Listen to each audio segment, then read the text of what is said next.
Hello students, मैं Anita Chaturvedi, senior lecturer GWPC Ajmer. आज का हमारा नया टॉपिक है यार्न कैरेक्टरिस्टिक्स, अर्थात यार्न की विशेषताएं। यार्न में कौन कौन सी विशेषताएं महत्वपूर्ण होती हैं जिनके हिसाब से यार्न की क्वालिटी जो है वो इफ़ेक्टेड होती है, उनके बारे में आज हम पढ़ेंगे। उसमें से पहली क्वालिटी आती है yarn twist. Yarn twist is the spiral arrangement of the fibers around the axis of the yarn. The twist binds the fibers together and also contributes to the strength of the yarn. The amount of twist inserted in a yarn defines the appearance and strength of yarn.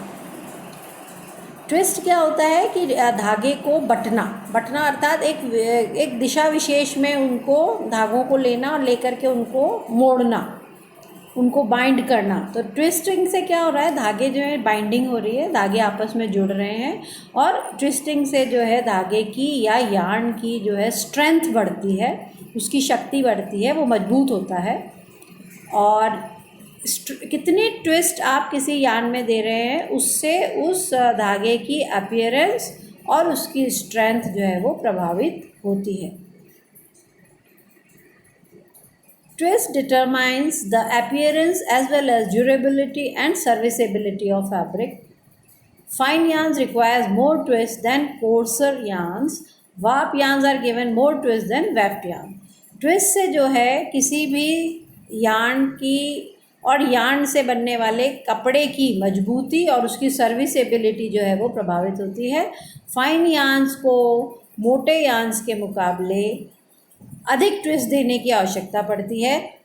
और इसी तरह से आपने warp और weft yarns के बारे में सुना है, तो वार्प यार्न्स जो होते हैं वो ज़्यादा मजबूत होते हैं, इसलिए वार्प यार्न्स में वेफ्ट यार्न्स की अपेक्षा अधिक ट्विस्ट दिया जाता है। The amount of twist also depends upon the type of fabric to be woven. आपको कितनी मात्रा में ट्विस्ट देना है ये कपड़े की क्वालिटी के हिसाब से भी देखा जाता है। Yarns intended for soft surface fabrics are given only a slack twist. They are called soft twisted yarns. जो सॉफ्ट सरफेस कपड़े वाले होते हैं उनमें जो यार्न्स होते हैं उनको बड़ा हल्का सा ट्विस्ट दिया जाता है, इसलिए उन्हें सॉफ्ट ट्विस्टेड यार्न्स भी कहा जाता है। Yarns intended for smooth surface fabrics are given many twists. और जो स्मूथ सरफेस वाले कपड़े होते हैं उनमें ज़्यादा ट्विस्ट दिए जाते हैं। Yarn intended for crepe fabrics are given maximum amount of twist, which also adds wrinkles resistance. और जो क्रेप फैब्रिक होता है उसको बनाने वाले यार्न्स में सबसे अधिक मात्रा में ट्विस्ट दिया जाता है, और ज़्यादा ट्विस्ट देने से उनमें रिंकल रेजिस्टेंस जो है वो आ जाती है। अब देखिए कि जो यार्न ट्विस्ट होता है ये दो दिशा में दिया जाता है। The direction of the twist may be to the right described as Z twist और to the left described as S twist. Yarn जो है वो दो दिशाओं में दे यार्न ट्विस्ट जो है वो दो दिशाओं में दे रहे हैं। जब आप राइट साइड दाईं तरफ जब आप ट्विस्टिंग देते हो तो ये Z ट्विस्ट कहलाती है, और जब आप बाईं तरफ या लेफ्ट साइड पर देते हो तो ये S ट्विस्ट कहलाती है। तो ये तो दिशा हो गई। देखिए आपको इस स्लाइड में मैंने स्पष्ट रूप से एस ट्विस्ट और जेड ट्विस्ट की फ़ोटो दिखा करके दिखाई है, जिसको आप ध्यान से देखेंगे तो आपको एस ट्विस्ट और जेड ट्विस्ट जो है वो अच्छे से समझ में आएगा। ये अगली स्लाइड में एस ट्विस्ट और जेड ट्विस्ट से बनने वाले जो यार्न्स हैं उनमें भी डायरेक्शन को अगर हम थोड़ा सा क्लोजली देखेंगे तो हमें समझ में आएगा कि जब अपन धागे को खोलते हैं, हल्का सा उसके ट्विस्ट खुलते हैं, तो हमको समझ में आता है कि कितने प्लाई का धागा है और इसको किस दिशा में, एस दिशा में या जेड दिशा में जो है ट्विस्टिंग दी गई है। ये तो डायरेक्शन की बात हो गई। अब जो सॉफ्ट सरफेस वाले फैब्रिक्स होते हैं उनमें 0 to 3 ट्विस्ट पर इंच ट्विस्ट दिया जाता है, उन्हें लो ट्विस्ट यार्न कहते हैं। दूसरी श्रेणी मीडियम ट्विस्ट यार्न्स की होती है जिनमें 3 से 7 ट्विस्ट पर इंच, 3 to 7 ट्विस्ट पर इंच दी जाती है। और तीसरी कैटेगरी हाई ट्विस्ट यार्न्स की होती है, जो क्रेप फैब्रिक्स वाले मैंने आपको बताए, उनमें हम 7 to 12 ट्विस्ट पर इंच तक ट्विस्टिंग देते हैं। ठीक है, तो ये हो गई एस ट्विस्ट, जेड ट्विस्ट और ट्विस्ट की मात्रा की बात। S twist yarn is a yarn spun counterclockwise and normally used to create right-handed twill, while Z twisted yarn is used for left-handed twill. जो S twisted yarns होते हैं वो right handed twill और Z twisted yarns का उपयोग left handed twill में किया जाता है। ट्विल एक तरह की बुनाई होती है, तो इस तरह से S twist और Z twist का उपयोग जो है वो ट्विल वीविंग में किया जा रहा है।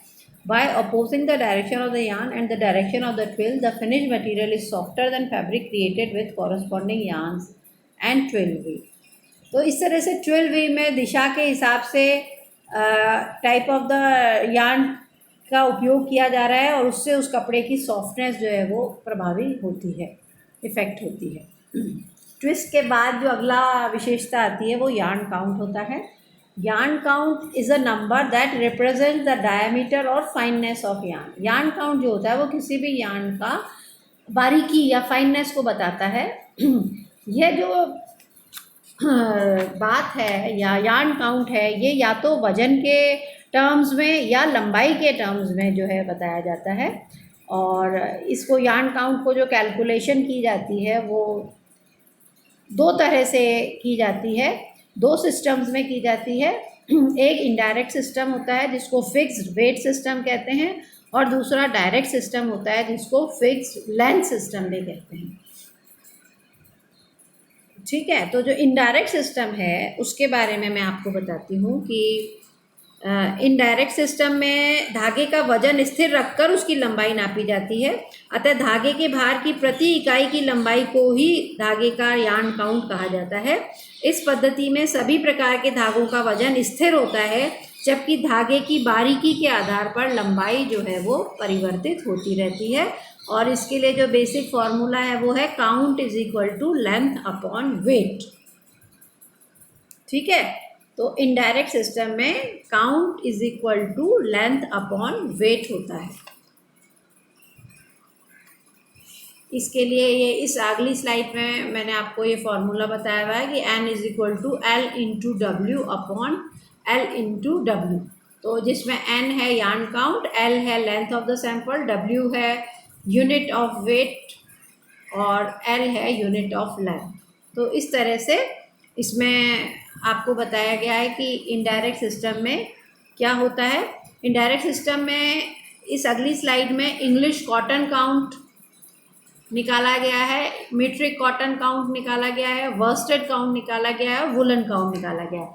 इस टेबल में ये बता रहे हैं कि 840 गज लंबाई का जो धागा है उसका वजन 1 पाउंड आएगा, और 1000 मीटर धागा लंबा है मीट्रिक काउंट में तो उसका वजन 1 kg आना चाहिए।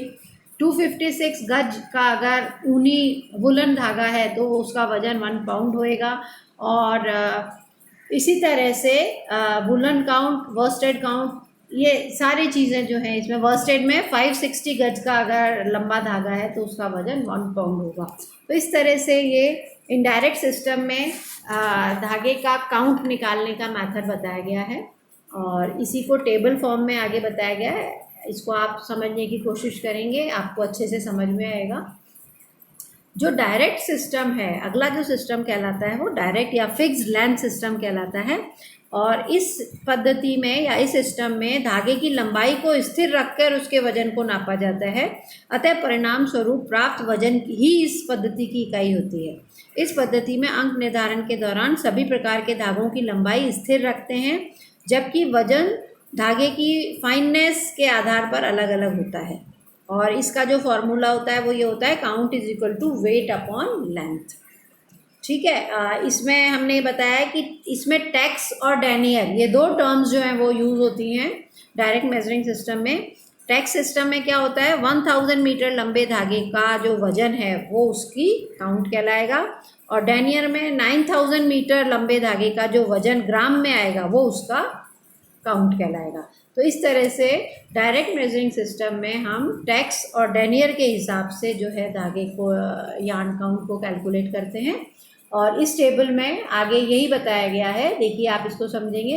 टैक्स 1000 मीटर लंबे धागे का वजन ग्राम्स में, डैनियर 9000 मीटर लंबे धागे का वजन में जो है ग्राम में, और जूट, ये तो कॉटन, और ये जूट और हेम्प जैसे धागों के लिए 14,400 यार्ड्स लंबे धागे का वजन पाउंड में, डेसीटेक्स 10,000 मीटर या 10 किलोमीटर लंबे धागे का वजन ग्राम्स में, मिलीटेक्स और किलोटेक्स। इस तरह से इस टेबल में हम जो है वो टैक्स सिस्टम के बारे में देख रहे हैं और समझ रहे हैं। तो ये था आज का टॉपिक जिसमें हमने यार्न काउंट और ट्विस्ट के बारे में समझा। आशा है आपके लिए यूज़फुल होगा। Thank you very much.